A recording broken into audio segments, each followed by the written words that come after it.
Hello दोस्तों, tectonic plates इनका इतिहास बहुत ही इंटरेस्टिंग और मिस्ट्रिएबल रहा है। पृथ्वी का सबसे बड़ा भूभाग आखिर किस प्रकार से टुकड़ों में बढ़ता चला गया और आज के दिन जो आप टेक्टोनिक प्लेट्स देखते हैं वह उसी टाइम के बड़े बड़े महाद्वीप के टुकड़े हैं। आज हम इस वीडियो में जानेंगे कि अभी के महाद्वीप कैसे बने और क्या क्या हुआ, इनके इफेक्ट और इनके स्पेशलिटी को जानेंगे। वीडियो बहुत ही इंटरेस्टिंग होने वाला है, एंड तक देखना।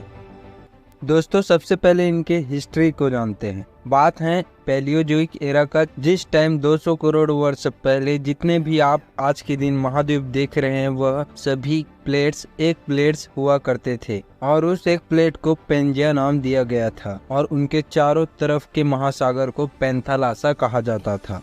पेंजिया और पेंथालासा का मतलब क्या है? दोस्तों, पेंजिया का मतलब है ऑल द अर्थ, मतलब सारी पृथ्वी, और पेंथालासा का सारा जल। पूरी पृथ्वी में कहा जाए तो एक विशाल भूखंड और एक विशाल महासागर ही था। पेंजिया लगभग 160 मिलियन वर्ष तक एक सुपर कॉन्टिनेंट के रूप में रहा। अगर हम इस तरह कहें कि इनका डेट ऑफ डेथ और डेट ऑफ बर्थ क्या है, तो इसका आंसर है date of birth Palaeozoic era में 200 मिलियन वर्ष पहले और date of death Palaeozoic era के एंड के 174 मिलियन के बाद जुरासिक एरा शुरू होने के आसपास इनका टूटना शुरू हुआ।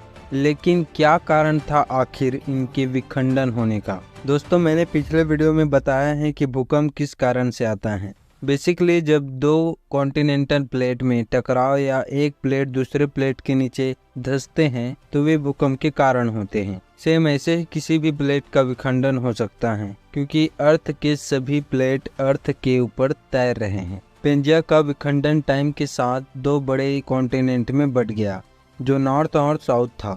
नॉर्थ कॉन्टिनेंट में नॉर्थ अमेरिका, यूरोप और एशिया था और साउथ कॉन्टिनेंट में ऑस्ट्रेलिया, अंटार्कटिका, अफ्रीका और नॉर्थ अमेरिका था।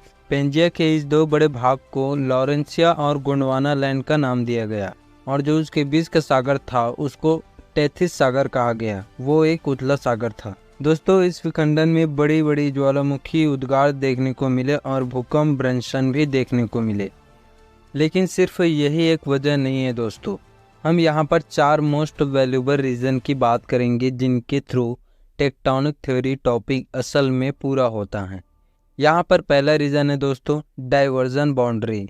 इसमें बेसिकली दो प्लेट एक दूसरे से दूर जाते हैं जिनके कारण मैग्मा बाहर निकलने की कोशिश करता है। मैग्मा का इरप्ट होना और प्लेटों का डाइवर्जन फोर्स लगना प्लेट टेक्टोनिक थ्योरी का एक बड़ा कारण बनता है।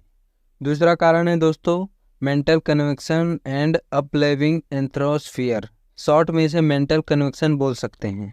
इसमें कन्वेक्शन करंट थ्योरी जितना ज़्यादा डीप होता जाएगा उतना उनका टेम्परेचर बढ़ता जाएगा और हमेशा हाई डेंसिटी वाला मैग्मा नीचे की ओर कोर में आ जाता है और लो डेंसिटी वाला मैग्मा ऊपर की ओर क्रस्ट में। आप एक बढ़िया एग्जांपल देख सकते हैं अपने घर में। जब आप पानी गर्म करते हैं तो पानी बॉयल होने से पहले मिक्सिंग जैसा कुछ होता है। आप इनको देख सकते हैं। एक बीकर में ऑरेंज और एक में ब्लू वाटर लिया गया है। ऑरेंज वाला बीकर में गर्म पानी और ब्लू में ठंडा पानी लिया गया है। दोनों को एक ग्लास के टब में मिक्स किया जाता है और रिजल्ट जो ऑरेंज वाटर है उनका डेंसिटी कम होने की वजह से वो ऊपर की ओर आ जाता है, वहीं ब्लू वाटर की डेंसिटी ज़्यादा होने की वजह से वह नीचे ही रह जाता है। ठीक इसी प्रकार हमारे मेंटल मैग्मास में भी होते हैं। इस कारण एक भारी कन्वेक्शन करंट क्रिएट होता है। यह करंट इतना पावरफुल होता है कि किसी भी दो कॉन्टिनेंट को अलग अलग भागों में डिवाइड करने का पावर रखता है। अगर ये कॉन्टिनेंट को अलग नहीं कर पाता तो एक ब्रंश घाटी का निर्माण हो जाता है। ईस्ट अफ्रीका रिफ्ट वैली एक बहुत बढ़िया उदाहरण है। दोस्तों, हमारा बाकी दो रीजन सिमिलर रीजन पर काम करता है जिन्हें transfer boundary and subduction zone कहा जाता है। ट्रांसफर बाउंड्री में कॉन्टिनेंटल प्लेट आपस में चिपकते हुए अपोजिट साइड में मूव करते हैं। इस रीजन के कारण प्लेट टेक्टोनिक होता है और ज़्यादातर अर्थक्वेक्स इसी ट्रांसफॉर्म बाउंड्री के कारण होता है। अगला हमारा सबडक्शन जोन ओशनिक प्लेट और कॉन्टिनेंटल प्लेट में टकराव से एक प्लेट दूसरे प्लेट के नीचे धंसता जाता है। यहाँ पर ध्यान देने वाली बात है दोस्तों कि जो प्लेट भारी या बड़ा होता है वह हल्के प्लेट को अपने अंदर समाता है। इस प्रकार सबडक्शन जोन भी काम करता है।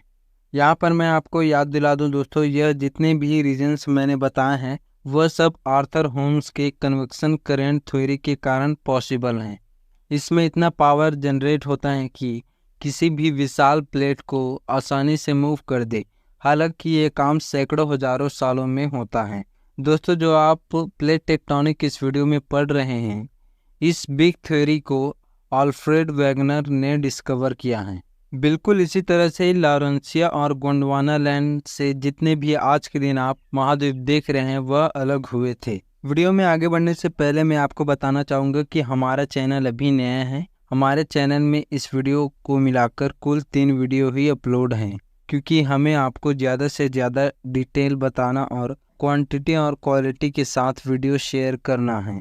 इसलिए वीडियो थोड़ा लेट हो जाता है, लेकिन हम कभी यह नहीं चाहेंगे कि आपको सिर्फ ऊपर ऊपर की जानकारी हो किसी भी टॉपिक में। हम डीपली रिसर्च के साथ आपको वीडियो प्रोवाइड करेंगे। इसलिए आप हमारे चैनल को सब्सक्राइब करके रखें और आगे आने वाले सभी नॉलेजेबल वीडियो को देखें और सीखें कि अर्थ कैसे काम करता है। चलिए टॉपिक में आगे बढ़ते हैं।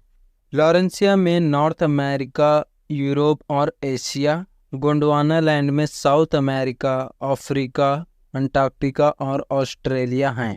आज के दिन इन 7 महाद्वीपों में टोटल 195 कंट्रीज बने हैं, जिसमें एशिया में 48, अफ्रीका में 54, नॉर्थ अमेरिका में 23, साउथ अमेरिका में 12, यूरोप में 44, ऑस्ट्रेलिया में 1 और अंटार्कटिका में 0 कंट्री हैं।